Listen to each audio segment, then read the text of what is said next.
com relação a essas articulações feitas agora pelo Eduardo Bolsonaro, porque, veja, o ataque é brutal. Eu não cito esses exemplos assim, nominais, que o pessoal que assiste aqui sabe disso, eu não gosto de fulanizar. Eu vou dar alguns exemplos. Né?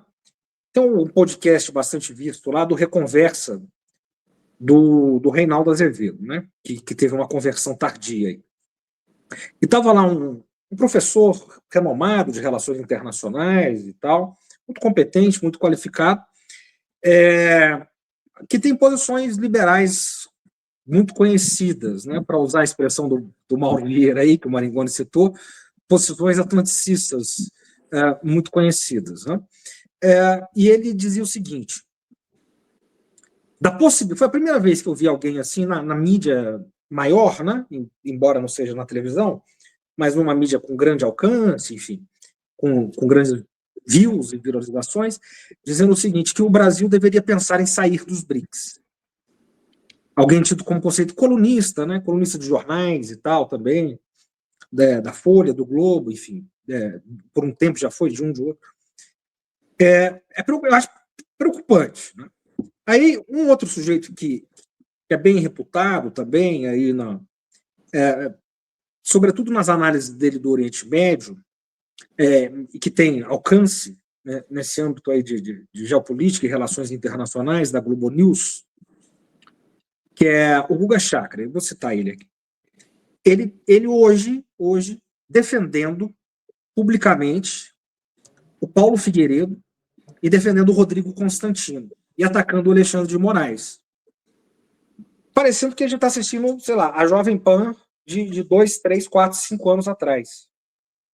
Assim, os ataques são de todos os lados, são brutais. Assim, qualquer lugar que a gente liga, assiste, abre o jornal, tá vindo bombardeio, tá vindo flechada. Eu fico imaginando, né, sem tirar nada que o Maringoni falou, pelo amor de Deus, os cortes feitos às universidades federais é uma calamidade, é uma calamidade. Enfim, mas eu fico imaginando como é que vai ser isso o ano que vem. Né? Então, queria apresentar todos esses problemas também e te ouvir um pouco.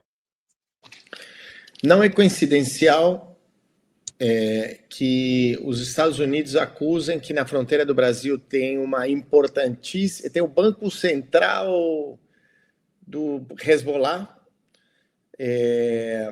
a presença de altos comandantes dos Estados Unidos aqui há um ano praticamente das eleições. Não é menor isso daí. A gente... Vamos relembrar a foto da posse do Trump. Lá estava o dono da Amazon, o dono do Google, o dono do TikTok, o dono da Meta.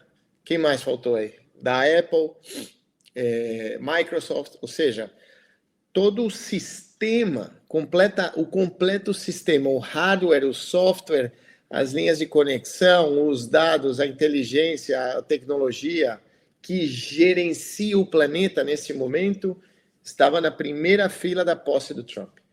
Isso é uma mensagem, que é algo que eu venho indicando há alguns anos, há uma década, de que as esquerdas não podem depender da tecnologia, não podem depender disso daqui para fazer política e para ganhar eleições.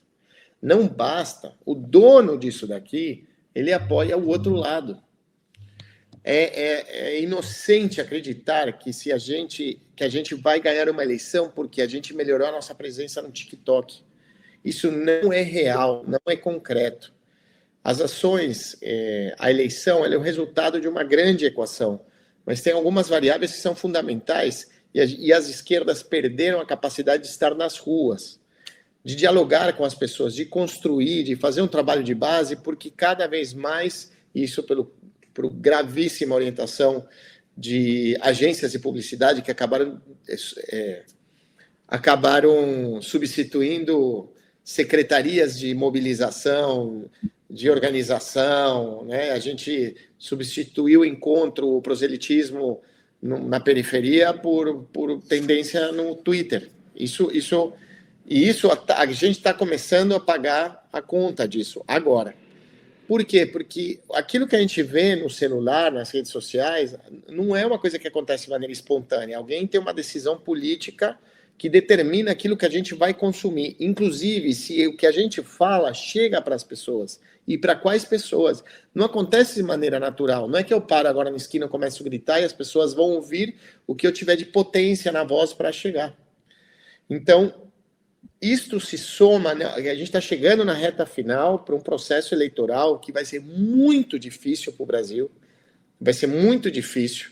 A gente tem um governo que é a mesma coisa do Biden, Biden, Trump, Kamala Harris e Bush, dá na mesma, gente, Obama e Reagan, todos são um conjunto de genocidas que trabalham para o interesse dos grupos econômicos. A realidade é essa, todos eles juntos, se calcula que os últimos 8 presidentes dos Estados Unidos assassinaram quase 20 milhões de pessoas, financiando ou participando diretamente de guerras e conflitos armados nos últimos anos no planeta. Então, e é isso que eles vão, de alguma maneira, hoje vão de alguma maneira aplicar aqui no Brasil.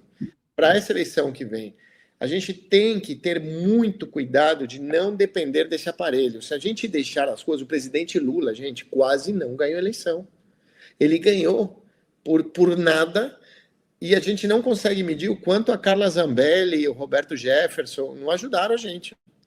Mas ele ganhou por nada. E a gente sabe que a situação é complicada. É o pior governo dos 3 governos Lula, no sentido de avaliação popular, com uma série de problemas, com um Congresso muito adverso e com uma extrema-direita muito fortalecida. A metade do Brasil votou democraticamente pelo fascismo. E esse fascismo se sustenta nisso daqui. Então, a gente tem que... Eu acho que a gente tinha que chegar num momento de para tudo, para. Vamos sentar aqui e repensar. Não é uma questão de mudança na Secretaria de Comunicação do governo federal. Não é isso, gente. É muito mais profundo que isso. E não depende de um governo, depende das organizações sociais e das esquerdas, do progressismo, das organizações populares, entenderem, tomarem a vanguarda desse processo. Porque não é a defesa de um governo, é a defesa da vida, né? Porque o que está do outro lado é a morte. E os Estados Unidos operam dessa maneira. Eles não... Vamos lembrar as ações de desestabilização em diversos outros países do nosso continente. Por quê? O que aconteceu na Bolívia, o golpe contra o Evo Morales, que ele sai do país, aí depois entra a Áñez, e aí volta o Luiz Arce e ganha a eleição.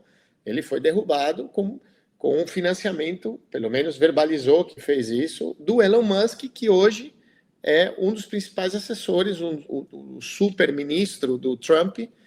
Ele é o dono do meio, que ele depois veio comprar, mas naquele momento que ele era um usuário apenas, ele disse publicamente: eu financiei sim, e se eu tiver que financiar mais, vou financiar mais golpes de Estado. Por quê? Porque ele é dono da Tesla, que precisa do lítio da Bolívia, onde tiver lítio no mundo, para poder construir a bateria para os carros dele.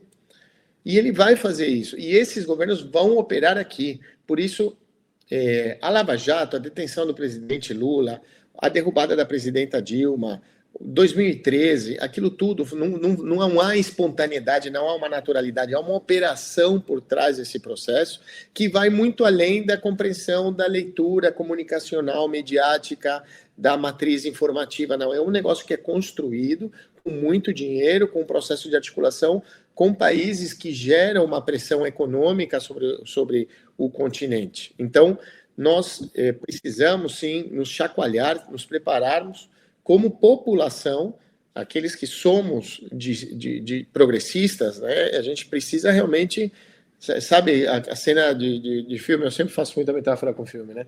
Mas uma cena de como a gente está num mundo distópico, um caos, assim, um Walking Dead, a gente tem que se unir para sobreviver. É isso que a gente precisa fazer. A gente precisa construir uma saída real, concreta, de ir para a rua para ganhar essa eleição. Porque ela vai ser muito difícil, vai ser muito difícil. A gente vê, pela primeira vez, o presidente Lula ter uma má avaliação no Nordeste. Então, tem alguma coisa acontecendo aí? A gente tem uma operação das igrejas evangélicas, a gente tem uma operação das redes sociais, das empresas, das grandes big techs, a gente tem um processo de operação também dos grupos das grandes organizações criminais do Brasil que estão vinculadas, estão de mão dada com as igrejas evangélicas, que têm candidatos, muito bons candidatos, inclusive, ganhando eleições. Então, já há uma massa crítica de uma superestrutura da direita que não depende apenas de um partido e de um programa de televisão 2 vezes por dia. E nós estamos preocupados ainda se a gente é tendência ou não no TikTok. É muito grave isso. A gente tem que reconstruir esse processo na base. E é isso que eu queria chamar a atenção. Há já uma operação em curso para incidir de fora para dentro na eleição do Brasil. Olha isso que fizeram com um ministro do STF, isso eles fizeram contra Cuba há 70 anos atrás. Eles fazem isso contra a Venezuela há 25. Na Venezuela, no caso, os membros do governo, da justiça, eles são acusados de narcotráfico. Eles são um cartel narcotraficante internacional. Então, é o que acontece contra a Venezuela, aquele bloqueio, aquele bárbaro bloqueio contra a Venezuela, contra Cuba, isso daqui é uma pequena conexão, mas é a mesma coisa. É uma pressão de tentar criar um ambiente hostil e uma realidade jurídica legal contra o país, justificar uma invasão porque há uma presença do Hezbollah.